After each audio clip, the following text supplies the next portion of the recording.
जाग रहे होते हैं तो लाउंज में बैठे ये देखते हैं कि लड़की अपने रूम से निकली है, ठीक है, और छत की तरफ जा रही है। अब ये उस लड़की को रोकते नहीं है, जाने देते हैं कि ये जाती का है, ये छत की तरफ जा रही होती है। हालांकि अगर मैं आगे बढ़ूंगा, मेरे पीछे कोई आएगा तो आहट हो सकती है, मैं उसे देख नहीं सकता। तो ये वहाँ पे रुक जाती है और तीनों का नाम लेके कहती है कि मेरे पीछे नहीं आओ, नुकसान में जाओगे। इसका आवाज़ एक मर्दाना आवाज़ होता है, आवाज़ इसका बदल चुका होता है, तो ये वहीं रुक जाते हैं। ऑलराइट फ्रेंड्स, अस्सलाम वालेकुम। उम्मीद करते हैं आप सब ठीक ठाक होंगे और द भूत शो की एक और नई स्टोरी के साथ मैं हूं आशी। हमारे साथ मौजूद है डॉक्टर काशिफ सर। अस्सलाम वालेकुम सर, कैसे हैं? वालेकुम अस्सलाम। सब ठीक है सर? अल्हम्दुलिल्लाह सर, कैसे मिजाज है? ज़बरदस्त, सब अमन? अमन। अल्हम्दुलिल्लाह। क्या सुना रहा है भाई? यार किसी ने एक स्टोरी शेयर की थी मेरे साथ, हाँ। और बड़ी मज़े की स्टोरी थी, तो छोटी स्टोरी है, वही सुना देता हूँ। Oh yes. और उसके बाद सोच रहे हैं कि कुछ लाइव सेशंस भी करें, लेकिन उसके लिए जब हमारे पास प्रॉपर उस तरह का सेटअप हो जाए तो फिर हम इंशाल्लाह start ताला बहुत करेंगे।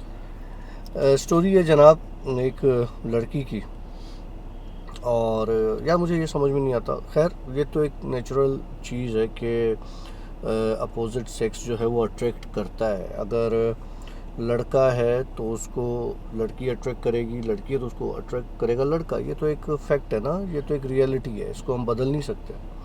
लेकिन क्या जिन्नात को इतना टाइम होता है, या जिन्नात के पास इतना कोई, वो कहते हैं कि फारिगुल वक्त है कि वो इंसानों के पीछे पड़े रहते हैं?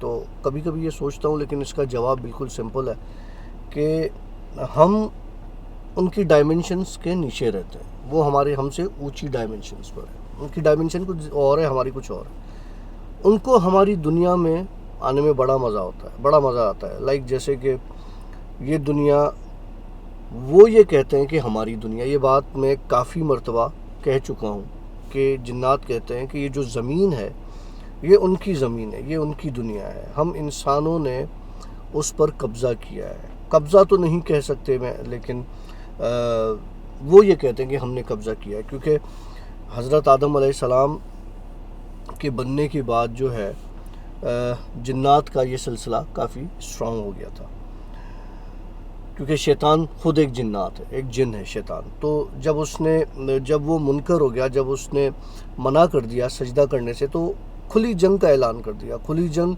शैतान कौन, जिन। खैर एक लड़की थी, किस्से पर आते हैं। एक लड़की थी, अच्छी सी प्यारी सी खूबसूरत सी लड़की, और अपने ख़ानदान में उसका एक बड़ा नाम होता था। जैसे फैमिलीज़ में माशाल्लाह अच्छी बच्चियां भी होती हैं जिनके पीछे फिर कज़न्स भी लगे रहते हैं, और रिश्ते आना जल्दी शुरू हो जाते हैं। और होता अक्सर ये है कि बचपन में ही रिश्ते तय कर देते हैं माँ बाप ना, कि जी ये पहले ये होता था कि जी ये बच्ची जो है ना, खाला आ गई, खाला ने बोला कि ये तो मेरी बहू बनेगी, ठीक है। फुफ्फू आ गई, उसने बोला ये तो मेरी बहू बनेगी। ये हर ख़ानदान में होता है। फिर इससे क्या होता है, ख़ानदानी फटे पड़ना शुरू हो जाते हैं। मेरे भाई ने बोला था कि नहीं ये तो मैं लूँगा, ये तो हमारी बहू बनेगी, और इस तरह की चीज़ें। खैर एक लड़की थी, बड़ी प्यारी थी, और उसके ख़ानदान में हुआ ये कि उसके चाचा का जो बेटा था, तो चाचा ने बोला कि जी इस लड़की को हम बहू बना के अपने घर ले आएंगे। उस लड़की के बाप ने कहा कि देखो अभी तो बचपना है, अभी तो 12 साल की है, तो हम इसको जब तक पढ़ाएं लिखाएं, बड़ी हो जाए तो बात के फैसले हैं, ये तो नसीब की बातें हैं, ये अल्लाह जिसके नसीब में जो लिखता है वो उसको मिल जाता है। खैर बातें चलती थीं, उस लड़के के दिमाग में ये बात बैठ गई कि मेरी इसके साथ होनी है शादी, क्योंकि बाप और उसकी माँ उसको दिमाग में, उसके घर में यही बातें चलती रहती थी, जी फलानी जो है वो इसकी बहू बनेगी। अब मैं उसका नाम नहीं लेना चाहता, तो ये उसकी बहू बनेगी। अब वो लड़का अंदर ही अंदर में उसको लेके फीलिंग्स डेवलप करने लगा, उसको फीलिंग्स आने लगी उसके लिए, उसकी तरफ अट्रैक्ट होने लगा। लड़की का सीन ये था कि लड़की, मुझे पढ़ाई करनी है, मुझे आगे बढ़ना है, मुझे अपने पैरों पर खड़ा होना है। खैर हुआ ये कि जी एक रात इनके वहाँ कोई फंक्शन था, कोई ओकेजन था, तो ये सब कज़न्स और ये वो सब जमा हुए थे।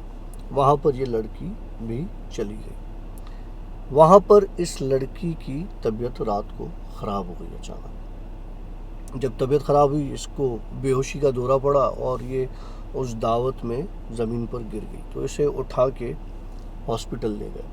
हॉस्पिटल ले गए तो उसको आईवी फ्लूइड्स वगैरह ये वो लगी, ड्रिप वगैरह लगे। लड़की नॉर्मल हो गई, बेहतर हो गई, घर आ गए।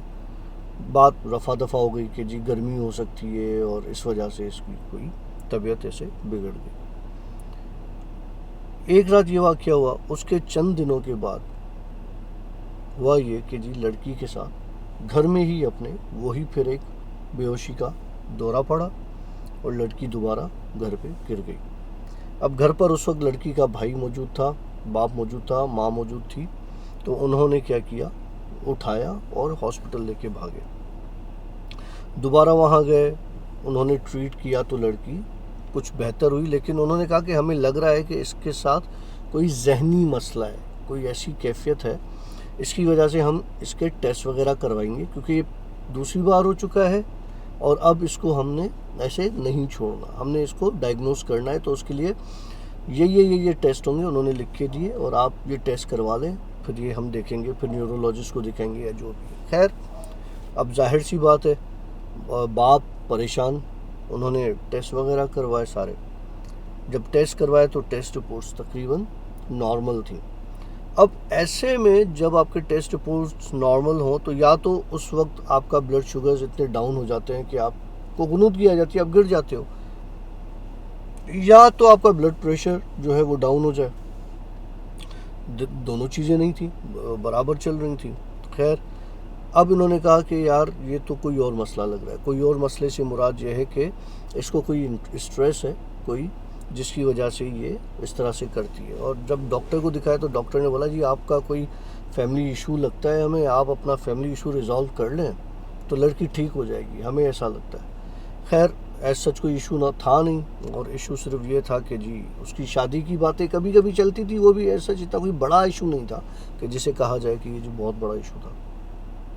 खैर, ये लड़की घर आ गई, नॉर्मल रहने लगी।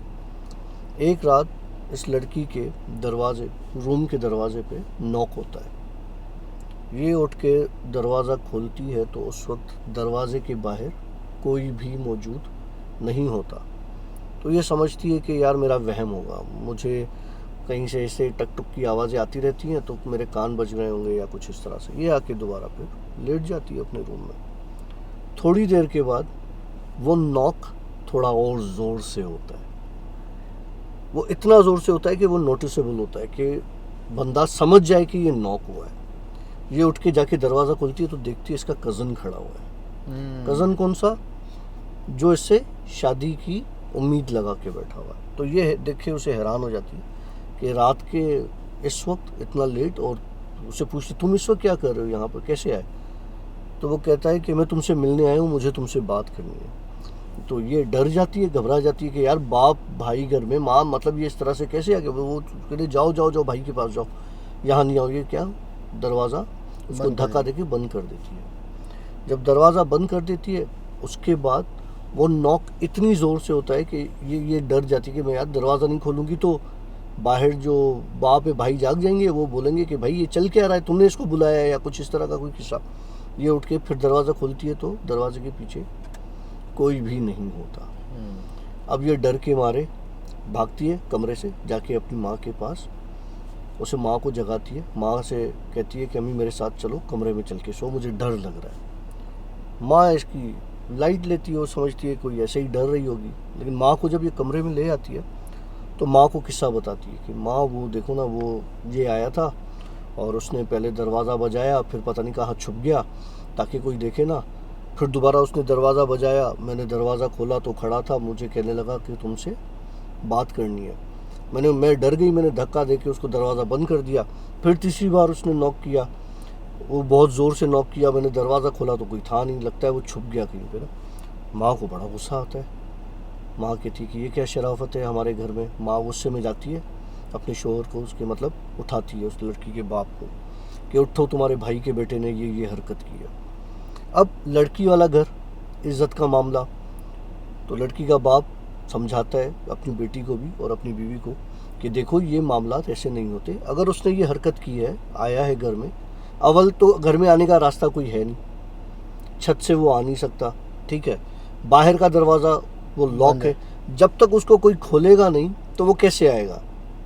मुझे तो इस बात का यकीन नहीं होता, लेकिन ये कह रही है तो वो आया होगा। मैं अपने भाई से कल बात करूँगा, अभी आप लोग सो जाओ।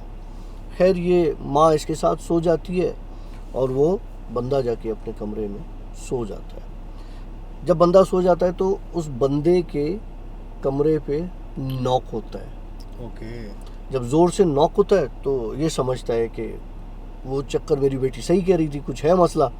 ये उठ के जैसे दरवाज़ा खुलता है तो इसकी बेगम, इसकी बीवी बाहर खड़ी हुई होती है। तो कहता है क्या हुआ, तुम इधर आ गई? तो वो इसे कहती है कि मैं इसलिए आई हूँ कि वो बस वो सो गई है और मैं बस फिर यहीं पे सो जाती हूँ और वो डर नहीं रही। वो कहता है अच्छा ठीक है आ जाओ। ये आती है बेगम, ये सो जाती है। इसके बाप का दम घुटना शुरू हो जाता है कमरे में। मतलब इतनी उसके बाप को घबराहट होती है कि वो कहती है कि मेरे अब्बा बताते कि मैं कमरा छोड़ के बाहर निकला कि मुझे सांस आया, मैं लाउंज में खुली हवा में। जब कमरा खोल के बाहर निकलता है, सांस लेके फिर कमरे की तरफ देखता है तो बेड पर वो औरत मौजूद नहीं होती, इसकी बीवी। अब ये परेशान होता है, ये आता है अपने बेटी के कमरे पे, बेटी का दरवाज़ा बजाता है। दरवाज़ा वो खोलते हैं तो देखता है उसकी माँ और वो तो उधर सो रहे हैं। माँ उसी रूम में मौजूद है। तो उससे पूछता है अपनी बीवी से कि तू आई थी? तो वो कहती है नहीं, मैं तो नहीं आई थी। तो कहता है यार कैसे नहीं आई थी, तुम तो आई थी मेरे कमरे में। वो कसम उठाती है मैं नहीं आई। फिर इनको शक होता है कि अब मामला कुछ और है, कुछ गड़बड़ है, ठीक है। तो लड़की को भी यही कहता है बेटा मुझे नहीं लगता कि वो शख्स आया था, तुम्हारा कज़न आया था, मेरे साथ भी ये हुआ है, तो ये मामला कुछ और है, भाई क्या करें। खैर इसी तरीके से इनकी रात गुजर जाती है। सुबह ये एक मौलवी को ले आते हैं। मौलवी साहब से कहते हैं यार पढ़ाई वढ़ाई कर दो, कुछ हमारे साथ इस तरह का कोई हादसा हुआ है। मौलवी कोई मेरी तरह का होता है, वो आता है शू करके चला जाता है, ठीक है। खैर वो कहता है कुछ नहीं है, आप खैरियत से सब ठीक है और इधर है और उधर है। बहरहाल वो चला जाता है। अब लड़की के माइंड में वो किस्सा चलता रहता है कि यार ये आज रात को फिर दोबारा ना हो ऐसा किस्सा। तो ये अपनी माँ से कहती है अम्मी आप मेरे साथ ही सोया करो, मुझे ऐसा लगता है कि कुछ है, कोई गड़बड़ है। मेरी 2 बार तबीयत ख़राब हो चुकी है, रिपोर्ट सही है, मुझे लगता है मेरे साथ कुछ है। खैर इसकी माँ कहती है बेटा कुछ नहीं है। रात होती है तो माँ इसके साथ ही सोती है। आधी रात को माँ को प्यास लगती है या वॉशरूम जाना होता है तो वो देखती है, उठती है तो बेटी बिस्तर पर मौजूद नहीं होती। अब माँ परेशान हो जाती है। पहले माँ समझती है कि ये इधर ही लाउंज में कहीं घूम फिर रही होगी, लेकिन माँ बाहर जायज़ा लेती है, पूरा देखती है तो बेटी मौजूद नहीं होती। अब ये परेशान होती है। ये क्या करती है कि अपने जाके मियाँ को जगाती है कि उठो, वो देखो कहाँ है बेटी, कहाँ है हमारी। वो उठ के परेशान हो जाता है, बोलता है देखो यार इधर देखो, भाई के कमरे में तो नहीं है। भाई को जाके उठाते हैं उसके, तो वो भी सो रहा होता है उसके कमरे में। अब ये पूरा घर, लड़की का एक एक कोना घर का देखते हैं, लड़की का कोई पता नहीं। तो इसका भाई बोलता है अब्बा छत पे तो देख लो, छत पे चल के देखते हैं, ऐसा ना हो कि छत पर मौजूद है। ये जाते हैं तो देखते हैं कि एक छत में कोने पे लड़की खड़ी हुई है और कुछ बात कर रही है। अब ये चुप होके खड़े हो जाते हैं। वो जिस ज़बान में बात कर रही होती है वो इनको समझ में नहीं आती कि ये ज़बान कौन सी है, किसके साथ बात करी, कौन सी। ये खामोशी से उसकी बात ख़त्म करने का इंतज़ार करते हैं। इनको थोड़ी देर होती है तो वो लड़की वहीं पे बेहोश होके गिरती है। तो जब गिरती है तो एक आवाज़ आती है, गिरने के इंसान है, हेवी जिस्म में गिरे। ये भागते हैं, उस लड़की को उठाते हैं तो उसके मुंह से झाग निकल रही होती है। ये लेके उसको हॉस्पिटल भागते हैं। पता नहीं इसने जहर पी लिया, क्या कर लिया, किससे बात कर रही थी। खैर डॉक्टर्स कहते हैं कि यार इस लड़की ने कुछ पिया है, क्योंकि झाग निकल रही मुंह से, इसने अपनी सुसाइड करने की कोशिश की है। अब ये घर वाले परेशान, पुलिस केस बन रहा है, MLO बन रहा है कि हम क्या करें यार।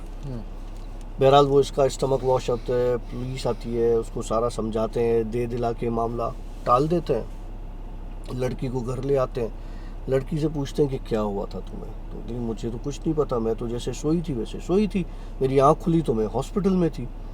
तो बाप कहता है देखो बेटा बताओ, अगर तुम्हारा कहीं और मामला है, कुछ और है, कोई भी चीज़ है तो हमें बता दो, हम वहाँ बात करके देखते हैं। और अभी वैसे भी ये उम्र नहीं है, अभी तुम्हें पढ़ना है, आगे बढ़ना है। और इस तरह की अगर पसंद है, तुम्हें कोई भी पसंद है तो ठीक है, अपनी माँ को बताओ। वो कहती है नहीं, मुझे ऐसी कोई बात नहीं है बाबा, मुझे तो पढ़ना है, लेकिन मुझे पता नहीं, मैं तो सो रही थी, मुझे नहीं पता मुझे हॉस्पिटल आप कब लाए और कैसे। आप परेशान होता है। माँ कहती है कि यार अब इसका कहीं हमने कोई दिखाना पड़ेगा, कुछ करना पड़ेगा, ये मामला सही नहीं है। खैर बंदा ढूंढने लगते हैं। वो दूसरी रात जब हॉस्पिटल से ले आते हैं तो दोबारा उस घर में ये आके लड़की सोती है। वो जाग रहे हैं, माँ भी जाग रही है, बाप भी जाग रहा है, भाई भी जाग रहा है कि यार पता नहीं किस वक्त उठ के ये क्या कर ले, कुछ पता नहीं ना। हो सकता है इसने उस नशे में, उस नींद में या किसी ऐसी कैफियत में इसने कुछ पी लिया हो कि इसको स्टमक वॉश, क्योंकि जहर तो था इसके अंदर मौजूद था, वो पॉइजनस सब्सटेंस। खैर वो जाग रहे होते हैं तो लाउंज में बैठे ये देखते हैं कि लड़की अपने रूम से निकली है, ठीक है, और छत की तरफ जा रही है। अब ये उस लड़की को रोकते नहीं है, जाने देते हैं कि ये जाती का है, ये छत की तरफ जा रही होती है, ये फॉलो करते हैं, ये उसको फॉलो करते हैं आहिस्ता आहिस्ता। हालांकि अगर मैं आगे बढ़ूंगा, मेरे पीछे कोई आएगा तो आहट हो सकती है, मुझे देख नहीं सकता। तो ये वहाँ पे रुक जाती है और तीनों का नाम लेके कहती है कि मेरे पीछे नहीं आओ, नुकसान में जाओगे। अब जब वो नाम लेके कहती है और इसका आवाज़ एक मर्दाना आवाज़ होता है, आवाज़ इसका बदल चुका होता है, तो फिर इनको ये एहसास होता है कि ये बुरी तरीके से कहीं से पजेज़ हो गई है, अब इसका कुछ इलाज बहुत ज़रूरी है। तो ये वहीं रुक जाते हैं। ये लड़की ऊपर जाती है, ऊपर जाके अपने नाखून को, पता नहीं अपनी उंगली को किस तरह से काटती है, उसमें से जो ब्लीड करती है, ये ब्लड निकलता है, उससे एक दायरा बनाती है, उस दायरे के अंदर बैठ जाती है। जब ये तीनों आहिस्ता आहिस्ता उसके पीछे जाते हैं तो ये ऊंची आवाज़ में कुछ पढ़ रही होती है और इसके गिर्द रात को कौवे घूम रहे होते हैं, वो कौवे चिल्ला रहे होते हैं। अब कौवों का तुम्हें पता है आवाज़ रात को कितना खौफनाक, अव्वल तो कौवे रात को होते नहीं, और जब आ जाएं, तुम्हें याद है हमारे साथ जो इंसिडेंट हुआ था कौवों वाला, तो वो कौवे इसके ऊपर मंडला रहे होते हैं और चीख रहे होते हैं और इसके ऊपर आके इसके बाल नोच रहे होते हैं, जैसे कि इसके सर पे कोई गोश्त या कोई ऐसी चीज़ पड़ी हो जो कौवे खाने के लिए आ रहे हो, और इसको कुछ भी नहीं हो रहा, ये नॉर्मल बैठी हुई है। खैर जब वो देखते हैं ये मामला, जाहिर सी बात है बाप है यार, भाई है, वो भागते हैं और कौवों को हटाते हैं। जब हटा देखते हैं कि ये लड़की, जब वो हटाते गिर जाती है, जो दायरा खींचा हुआ होता है खून की, वो उसमें एक फायर की तरह की, जैसे अंगारे जलने लगते हैं। ये किसी तरीके से लड़की को उसमें से उठा के कमरे पे ले आते हैं, देखते हैं कि लड़की के बाल और सर उन्होंने कौवों ने नोच के खाया हुआ होता है। इनकी हालत बड़ी ख़राब हो जाती है। ये लड़की को अस्पताल ले जाते हैं, कहते हैं ये तो रोज़ की मुसीबत है यार, अब क्या करें।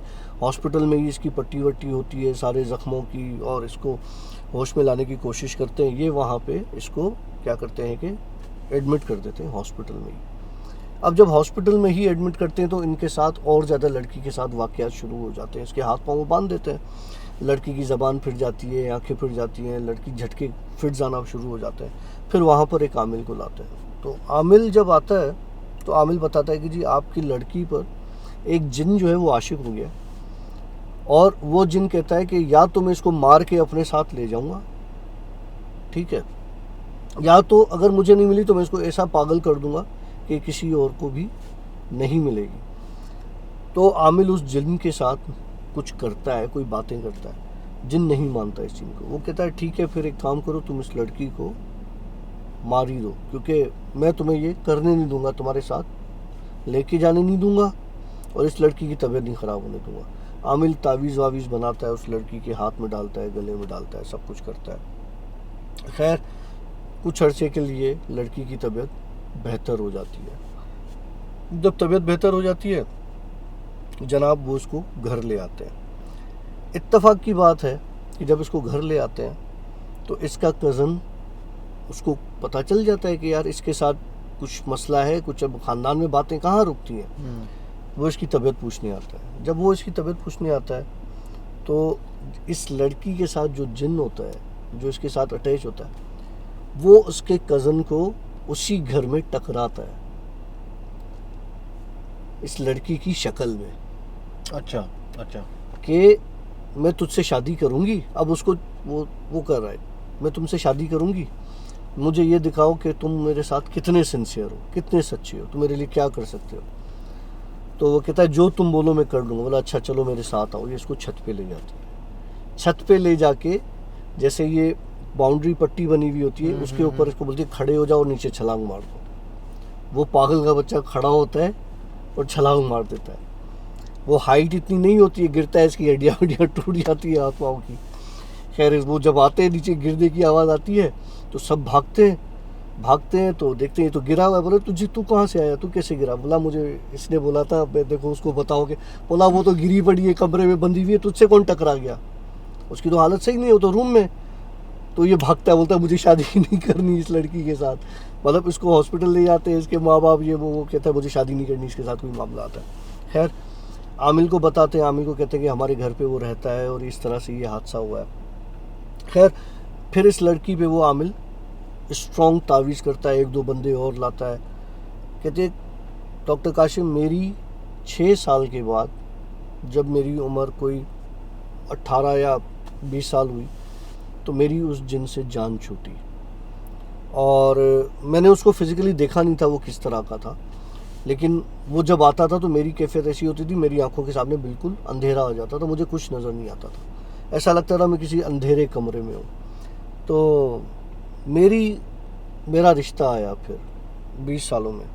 तो मेरे माँ बाप ने कहा कि यार अच्छा रिश्ता है, ख़ानदान वाले हैं और देखे वाले हैं, और हम जो है वो इससे रिश्ता, लड़का बाहर रहता है तो हम जो है वो इसका रिश्ता इससे कर लेते हैं। तो डॉक्टर काशिम मेरी उस लड़के से शादी हो गई। और जब मेरी शादी हुई तो शादी के बाद पता चला कि वो लड़का वही जिन था जो मुझसे दूर गया, क्योंकि जिसका रिश्ता आया था जिस लड़के का, वो लड़का बाहर से आया ही नहीं था, वो बाहर ही था, उसकी शक्ल में आया, अपने माँ बाप के साथ उसके रहा, मेरा रिश्ता भेजा, रिश्ते के बाद मेरी शादी हुई, शादी की रात उसने मुझे यूज़ किया और उसके बाद वो चला गया। उसके बाद मैंने उसको दोबारा नहीं देखा। जब मैंने अपने उनसे बात की ससुराल वालों से, आपका बेटा कहाँ है, उन्होंने कहा बेटा तो तुम्हारे साथ था, हमें क्या पता कहाँ है। बोला वहाँ से पहले कोई कॉल नहीं आती थी उसके बेटे की, जितना अरसा वो यहाँ रहा, बाहर से जिस जगह रहता था वहाँ से एक भी कॉल नहीं आती थी। जब ये जिन चला गया तो वहाँ से कॉल आई कि आप लोगों के नंबर लगते क्यों नहीं, इतना अरसा हो गया, मैं इतना परेशान था, मैंने आप लोगों को इतने मैसेजेस करवाए, मैं तो परेशान हो गया था। तब उनको पता चलता है कि यार इस लड़की के साथ गलत हुआ है। बोला मगर उसके बाद फिर मेरे साथ कुछ नहीं हुआ, शादी तो हुई नहीं थी, मैं अपने घर आ गई।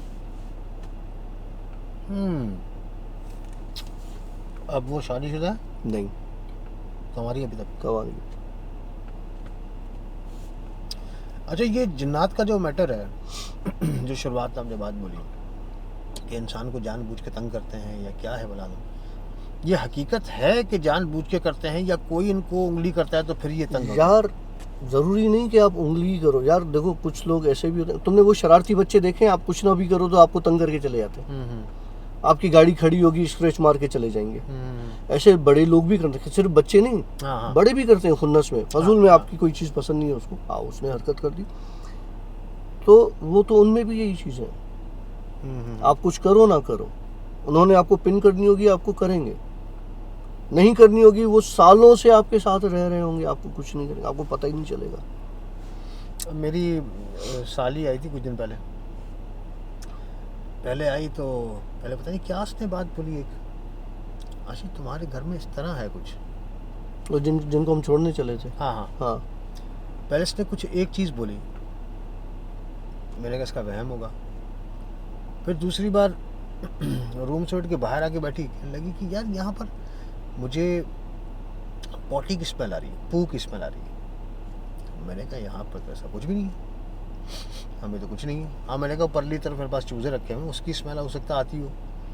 तो कहने लगी नहीं बाकायदा यहाँ पूप की स्मेल है बाकायदा। मैंने कहा भाई ऐसा कुछ भी नहीं है मामला यहाँ पर। खैर बस ये मामला रहे, अल्लाह खैर करे, उसके बाद पता नहीं क्या और मामला मज़े है। का किस्सा सुनाऊँ तुम्हें अभी? तुम बैटरी कितनी हमारी देर जा चुकी है। हाँ तुम कितनी देर के लिए अंदर गए थे? अभी हाँ हार्डली 2 मिनट। जब बाहर से तुम दरवाज़ा हाँ। खोलने आए, तुम गुस्से हो, मुख्तियार बाहर आया है ठीक है।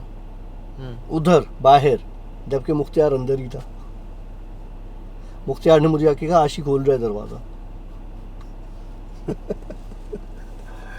खैर जी, कैसी लगी आप लोगों को हमारी आज की स्टोरी? आज क्या है कि हमारी बैटरीज बिल्कुल भी चार्ज नहीं थी। आज सारा दिन पाकिस्तान इंडिया का मैच चल रहा था, हमने भी ध्यान नहीं किया, पाकिस्तान हार गया बहुत बुरे तरीके से। Very good, well played India. खैर जी, अपना बहुत ज़्यादा ख्याल रखिएगा। हम लेंगे आप लोगों से इजाज़त। सवाल जवाब का यही सिलसिला आप इंशाल्लाह ताला नेक्स्ट वीक कंटिन्यू करेंगे। अपने कमेंट्स हमें ज़रूर बताइएगा कि किस तरीके की स्टोरीज़ आप सुनना पसंद करते हैं। हमारी तरफ से सी आर बाय, हाफिज़।